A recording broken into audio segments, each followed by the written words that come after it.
প্রায় 4 বছর ধরে চলা রক্তক্ষয়ী সংঘাতের অবসান ঘটাতে অবশেষে আলোচনার টেবিলে ইউক্রেন ও রাশিয়ার প্রতিনিধিরা। লড়াই বন্ধের রাশিয়ার সঙ্গে একটি শান্তি চুক্তিতে পৌঁছানোর জন্য ইউক্রেনের উপর প্রবল চাপ তৈরি করেছে যুক্তরাষ্ট্র। ট্রাম্প প্রশাসনের নজিরবিহীন কূটনৈতিক চাপে সংযুক্ত আরব আমিরাতের রাজধানী আবুধাবিতে এই উচ্চ পর্যায়ের ত্রিপক্ষীয় বৈঠক অনুষ্ঠিত হয়েছে। ডেস্ক রিপোর্টে বিস্তারিত।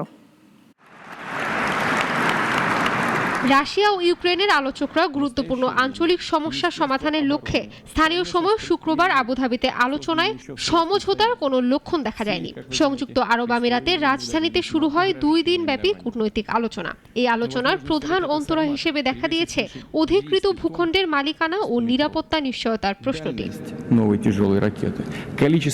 বৈঠকটি মূলত ট্রাম্প প্রশাসনের প্রস্তাবিত শান্তি পরিকল্পনার অংশ।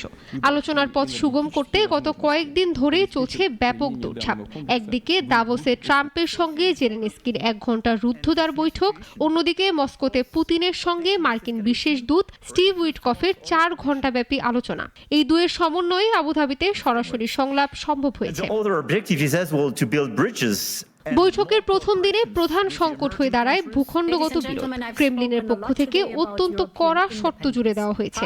রাশিয়ার দাবি, ডনবাস অঞ্চলের যে 20% এলাকা এখনও ইউক্রেনের নিয়ন্ত্রণে রয়েছে সেটিও রাশিয়ার হাতে ছেড়ে দিতে হবে।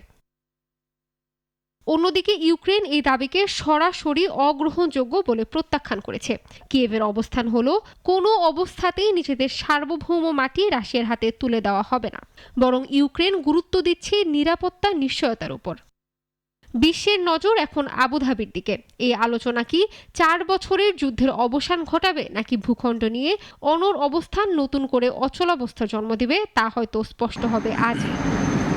বিশ্বের এদিকে রাশিয়ার ক্ষেপণাস্ত্র হামলা প্রায় 4 বছর ধরে চলা যুদ্ধে ইউক্রেনকে সবচেয়ে কঠিন বিদ্যুৎ সংকটে ঠেলে দিয়েছে। ইশরাত জাহান, নাগরিক।